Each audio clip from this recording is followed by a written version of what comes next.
There's an unwritten rule you've been forced to obey since childhood. A rule more dangerous than any religion and more effective at keeping people obedient than any government ever created. They never say it directly.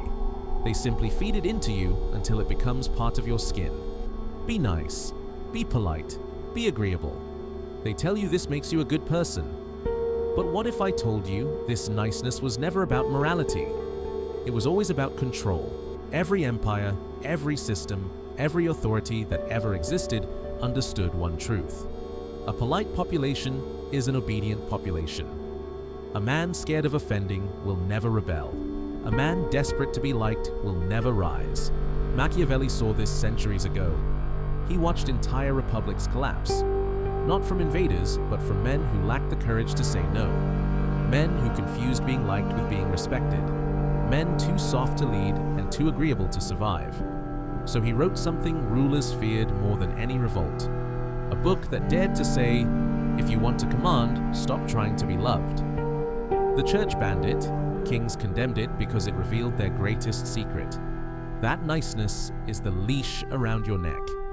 And yet here you are, 500 years later, still wearing it proudly, apologizing when you've done nothing wrong, laughing at jokes that insult you, agreeing to demands that drain you, terrified of being called rude. Look around you. Every powerful man you admire, every leader, every conqueror, every master of his own fate shares one trait. They are willing to be disliked. They don't chase approval. They command respect. Society will tell you that being rude is evil. They'll call you arrogant, cold, heartless. They said the same things about every great man who refused to kneel. Here's the truth Machiavelli tried to give you. You cannot be powerful and pleasing at the same time. You must choose. Because the moment you stop caring about being liked, you become free. You become dangerous. You become real. What you are about to hear isn't self-help. It's war strategy. A guide for destroying the weakest part of you. The obedient, smiling servant who fears rejection more than failure. You weren't born to be agreeable. You were born to be formidable. So kill the people pleaser inside you. Not tomorrow, not slowly, now. Because the longer he lives, the more of you dies. There is a sickness spreading through modern men. Quiet, subtle, and centuries in the making. It doesn't attack the body. It eats the will. It weakens the spine. It leaves the mind sharp, but the spirit obedient. Machiavelli would have called it exactly what it is. A political disease disguised as a virtue. Most men don't even know they're infected. They think their politeness is morality. They think their silence is maturity. They think their self-sacrifice is noble. But behind that mask lies the truth. People-pleasing is fear wearing a smile, the origin of the disease. This sickness doesn't begin in adulthood. It starts the first time you are punished for saying no. The first time someone tells you to stop being difficult. The first time you are rewarded for being quiet. You learn early that approval equals safety. You're taught that making others uncomfortable makes you bad. You're trained to believe conflict is dangerous and harmony is holy. So you adapt. You push your anger inward, you dim your instincts, you replace your desires with anything that keeps the peace. Over years, this becomes a habit, then a belief, then your entire identity. And the world applauds you. You're such a good boy. So polite, so easy to work with. They praise the disease because it makes you predictable, because it makes you harmless, because it makes you someone who will never challenge them. The symptoms of the infection. By adulthood, the disease is complete. It shows up in ways you barely notice. You apologize when you've done nothing wrong, out of reflex. You agree with people you don't respect just to avoid tension. You keep relationships that drain you because being alone scares you more than being unhappy. You work harder than everyone, but speak up less than anyone. You tolerate insults, delays, disrespect, and convince yourself it's not a big deal. Everything becomes not a big deal until one day your entire life has become one long chain of not a big deal. Meanwhile, the people you try so hard to please keep taking, expecting, demanding, because this disease doesn't make others kinder to you. It makes them bolder with you. Why the people pleaser always loses? You think people appreciate your niceness. They don't. They interpret it. When you can't say no, they assume you have no boundaries. When you fear conflict, they assume you won't defend yourself. When you rush to help, they assume your time has no value. When you're too available, they assume you're not important. People don't respond to kindness. They respond to cost, consequence, and limits. A man without boundaries cannot command respect. He can only beg for it, usually without knowing. This is the fatal flaw of the people pleaser. He tries to buy respect with kindness, but kindness is free, and what is free has no value. The world rewards scarcity, not generosity. Resolve, not agreeableness. Strength, not softness. And deep down, every man knows this. Even the people pleaser knows it. That's why he feels exhausted, ignored, and disrespected. He's living in a moral fantasy while everyone else is living in reality. The psychological trap. The people pleaser isn't just nice. He's addicted. Addicted to approval, addicted to calm, addicted to avoiding discomfort. Every yes gives him a hit of relief, a small high that says, "At least no one is upset with me." But the cost is long-term spiritual decay. He trades his self-respect for a moment of peace. He trades his integrity for temporary approval. He trades his future for short-term comfort. And the worst part, he thinks he's being good, he thinks he's being noble. But there's nothing noble about weakness, nothing moral about smiling through lies, nothing righteous about sacrificing yourself for people who would never do the same for you. The moment of realization. Every people pleaser eventually reaches the same point, the breaking point, the moment where the polite mask cracks and the buried anger starts leaking out. Because behind every overly nice man is someone carrying years of unspoken resentment. Not because others harmed him, but because he never protected himself. That's the disease. Not the world mistreating you, but you allowing it. And once you finally see that, you can never unsee it. Niceness gets a man used because the world has learned to understand it for what it truly is. Not virtue, not goodness, but a quiet signal that he has no defenses. A polite man thinks he's acting moral, but everyone else reads him as someone who will not fight back. And human beings, every single one, are drawn almost automatically to whatever creates the least resistance. It's not malice, it's instinct. People choose the easiest path, and the people pleaser is always that path. You can see this pattern everywhere. The nice man becomes the one who stays late when everyone else leaves. He becomes the friend who changes his schedule while nobody changes theirs. He becomes the partner who gives reassurance constantly, but receives none back. Not because he's loved less, but because he's respected less. Respect is built on boundaries. Niceness is built on the absence of them. And a man without boundaries becomes a tool, a convenience, something to be picked up when needed and set aside when not. The people pleaser believes kindness creates gratitude. In reality, kindness without limits creates entitlement. When you give too freely, people don't think he's so generous. They think he'll do it again. The first favor feels like appreciation. The 10th becomes expectation.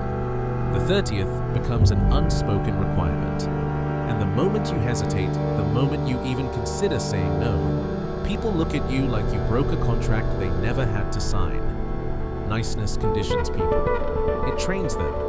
It teaches them that your time is always available, your energy always accessible, your tolerance endless, your resistance non-existent. Once someone becomes comfortable with that version of you, they won't adjust willingly when you finally try to stand up. They'll get offended, they'll push back, they'll accuse you of changing. But the truth is, you're not changing. You're ending the performance they benefited from. Humans recognize hierarchy long before they understand it. They subconsciously place others above or below them. A man who never pushes back, never asserts himself, never creates friction. He gets placed at the bottom of that hierarchy. Not because others hate him, but because he signals that he belongs there. And people react to signals, not intentions. Look at the people who command respect. They aren't rude for no reason. They're simply unafraid of disappointing others. That's the difference. They don't chase approval, so their presence carries weight. They don't cling to harmony, so their words carry force. They don't fear conflict, so their boundaries stay firm. Even their silence is stronger than a people pleaser's enthusiastic yes. People think confidence earns respect. It doesn't. Consequence does. If crossing you has no consequence, then you cannot command respect. You can only wish for it. People don't respect what's safe. They respect what's steady, firm, unmoving. Niceness is none of those things. Niceness bends, niceness yields. Niceness absorbs the blow and smiles afterward. And once someone sees that you can absorb a blow without reacting, they stop treating you like someone who can deliver one. There is always a moment when the people pleaser realizes what he has done to himself. It looks like exhaustion, but it's deeper. It's the realization that his entire personality has been shaped around avoiding disappointment, specifically other people's disappointment. He sees how often he agreed when he didn't want to, how often he showed up when he wasn't valued, how often he tolerated words and actions that would have made a stronger man walk away. And he feels resentment, not toward the people who used him, but toward himself for letting it happen. That resentment is the symptom of a dying identity. The mask is breaking. The truth is leaking through. A man who tries to please everyone eventually meets the person he pleased the least, himself. Niceness gets you used because the world only respects a man who respects himself. And self-respect isn't loud, it isn't arrogant, it isn't aggressive. It's simply the ability to say no without explaining, without apologizing, without shaking. It's the refusal to betray yourself to keep others comfortable. It's the willingness to let others down instead of letting yourself down. Niceness won't save you. Strength will. Boundaries will. Selective coldness will. And the moment you stop offering your life as a discount service, the world adjusts. Not quickly, not kindly, but inevitably. Because people only stop using you when you stop being usable. Rudeness has been demonized for a reason. Not because it's immoral, not because it's harmful, but because it threatens systems built on your obedience. From the moment you could talk, they taught you that being rude was the ultimate social sin. Not lying, not manipulation, not cowardice, rudeness. The insidious. And the man who fears himself can never become powerful. The first step in transforming yourself into someone formidable is realizing that conflict is not a danger. It is information. Music. Most people avoid disagreement not because they love peace, but because they lack resilience. They fall apart the moment someone pushes back. They panic when approval slips from their hands. They retreat. The second tension appears, as if tension itself proves they've done something wrong. This is the conditioning you must break. You must learn to stand inside the heat of disapproval without shaking. Music. Let people be irritated.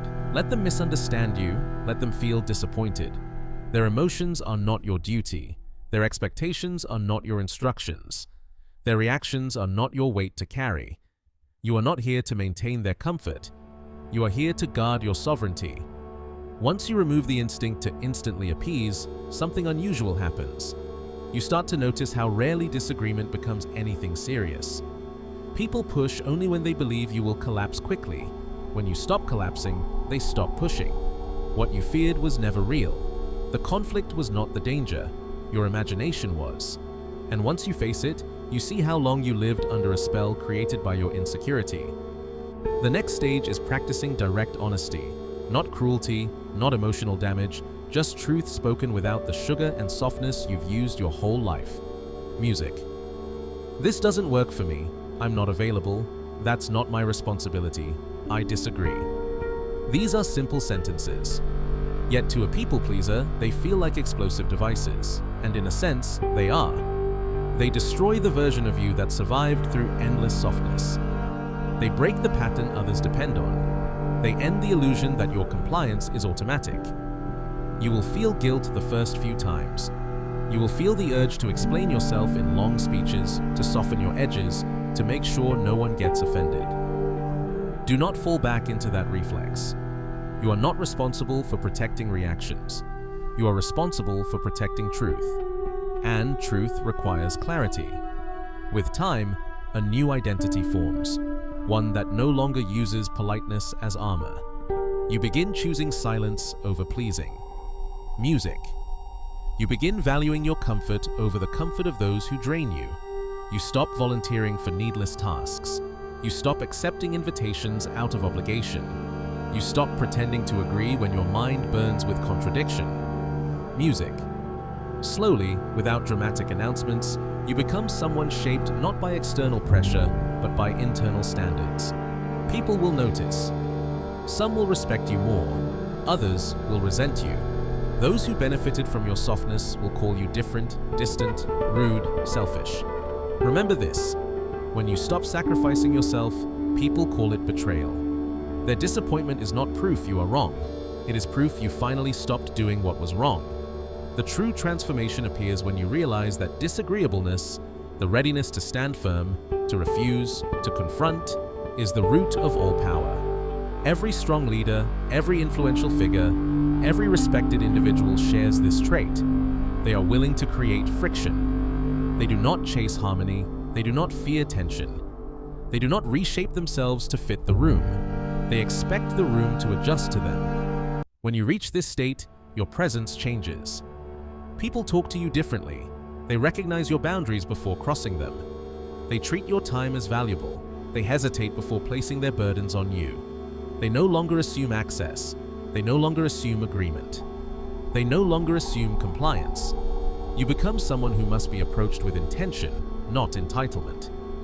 And that is the essence of power, being someone whose reactions shift behavior, whose boundaries create structure, whose presence influences the environment. Disagreeableness is not darkness, it is clarity. It is the ability to move through the world without betraying yourself. You are not becoming rude, you are becoming real, and the world respects what is real. Every man eventually recognizes something unsettling. Most of what he called kindness was never kindness. It was strategy, it was fear, it was an attempt to make the world safer by making himself smaller. You soften your voice so you don't provoke. You agree quickly so no one finds you difficult. You hide your needs so you are never a burden. This is how a people pleaser survives, by disappearing a little more every day. But survival is not living, and a man who disappears eventually reaches a point where the world forgets he exists. When you begin killing the people pleaser inside you, you must face this truth without flinching. You spent years trading pieces of yourself for peace. You paid for short-term approval with long-term self-loss. You handed out fragments of your dignity like samples at a market. And now you must reclaim them one by one. The first thing you reclaim is your time. You stop giving it away like a consolation prize. Music. You stop rushing to reply the instant a message appears. You stop rearranging your day to serve someone who would never do the same for you. You start asking a question the people pleaser never asks. Is this worth my life? Because time is life. And when you give it away too freely, you are donating your existence to people who haven't earned it. Then you reclaim your voice, not the polite whisper you've been trained to use, but your real voice, steady and unshaken. You start telling people when you disagree. You start stating your preferences without apology. You stop lying to avoid conflict. You stop pretending everything is fine when it isn't. This alone changes how others treat you because honesty destroys the script they created for you. Next, you reclaim your presence. You stop entering rooms as if you are a guest in your own life. You stop shrinking your posture just to look harmless. Music. You stop nodding at everything just to appear agreeable. Your energy shifts from, I hope they accept me, music to, I'm ready to stand alone. And people feel that shift immediately. Presence isn't about speaking loudly. It's music about being fully alive. The world notices when you stop hiding from yourself. Then comes the hard part. You take back your standards. The people pleaser has none. He takes crumbs and music, convinces himself they're full meals. He accepts disrespect and calls it patience. Music. He stays in draining situations and calls it loyalty. But a man with standards starts filtering his world. He stops trying to keep everyone. He becomes music careful, selective. He walks away when something feels wrong. Instead, music of going in circles trying to repair what should never be accepted. Music.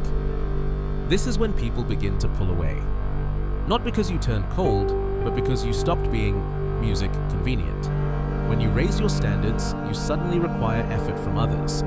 And effort exposes who truly values you. Those who disappear were never yours. They loved your softness, not your soul. Let them go. Their absence opens music space for people who treat you like a human, not a tool. But the most important thing you reclaim is your inner permission. The permission to take up space, to disappoint music people, to say no without guilt, to choose yourself without apology. When you finally give yourself music that permission, you become untouchable in a way no fake confidence could create. Music. You stop needing approval because you approve of yourself. You stop fearing abandonment because you no longer abandon yourself. This shift doesn't make you ruthless, it makes you sovereign. A man who rules himself is dangerous. Music, because he is no longer controlled by the emotions of others, the voices of strangers, or the tricks, music of those who profit from his obedience. He follows inner laws, not outside pressure. Music. As this version of you appears, something interesting happens.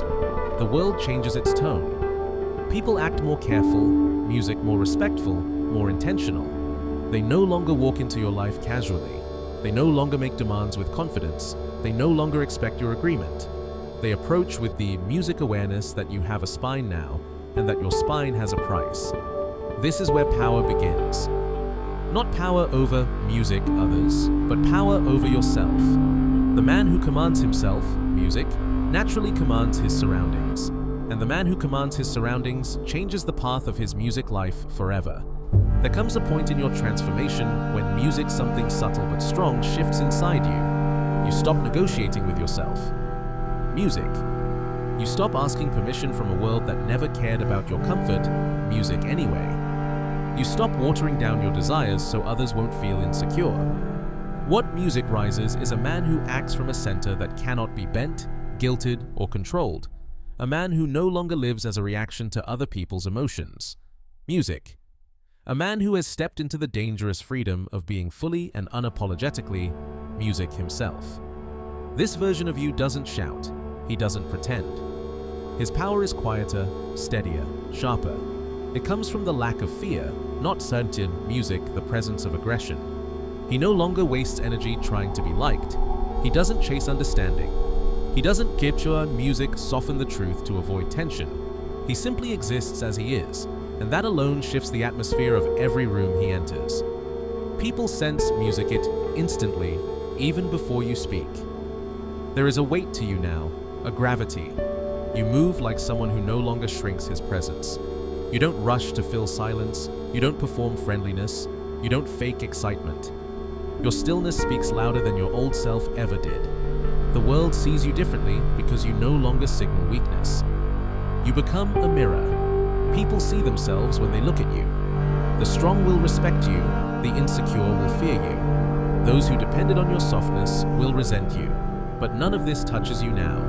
Your worth no longer sits outside. It lives inside, locked, music beneath your ribs, untouchable. Being unapologetic doesn't mean you stop caring. It means you stop twisting yourself. It means music. You stop abandoning your needs to protect a peace that cost you everything. You no longer fear being misunderstood. Music, because you finally understand yourself. You no longer fear being alone because music, you finally like your own presence. You no longer fear disappointing people because you finally stopped disappointing yourself. This shift, music, scares the world because it removes all control over you. They cannot guilt you. They cannot, music, pressure you. They cannot shame you. They cannot use your need for approval, music, against you because you no longer need it. You have stepped out of the mental cage they built around music you, and real freedom makes you unpredictable. Your relationships change. You stop accepting half effort. You stop accepting conditional music respect. You stop giving time to people who only come when they need something. The moment someone feels that, music, you will not beg, will not bend, will not cling. The entire dynamic purifies or ends. The ones who stay treat you with the seriousness you always deserved. The ones who leave were music feeding on your weakness, not your kindness. Your decisions change. You no longer, music, choose the safe path just because it's safe. You no longer sacrifice your progress, music, to avoid conflict. You no longer shrink your dreams to keep peace. Every decision becomes clearer, harder, more real. You begin building a life based on who you truly are, not who you pretended music to be. Your standards change. You stop explaining why something is unacceptable. You stop repeating yourself. You stop, music, negotiating with people who aren't sincere. You You don't raise your music voice because raised voices belong to men without power. You simply walk away. And walking, music away, becomes the greatest expression of self-respect you've ever shown. The rise of the unapologetic self isn't loud. Music. It isn't dramatic, it is the quiet death of the boy who needed approval and the birth of the man who does not. It is the end of the mental chains you carried since childhood. It is the collapse of the identity that kept you useful to everyone except yourself. And after this shift takes place, something irreversible begins. You stop living reactively and start living with intention. You build, you choose, you shape, you lead. You stop waiting to be chosen. You choose yourself first and let the world adjust. This version of you is not music rude. He is undeniable, not aggressive, uncompromising, not cruel, unbreakable. You've reached this point. You've seen a truth most people avoid forever. You've watched the old version of yourself break, fall apart, and finally disappear. And now you stand as someone the world can no longer mold, music guilt or control. But understand this, transformation is not a single moment. Music. It is a war. Every day the world will try to pull you back into the old role.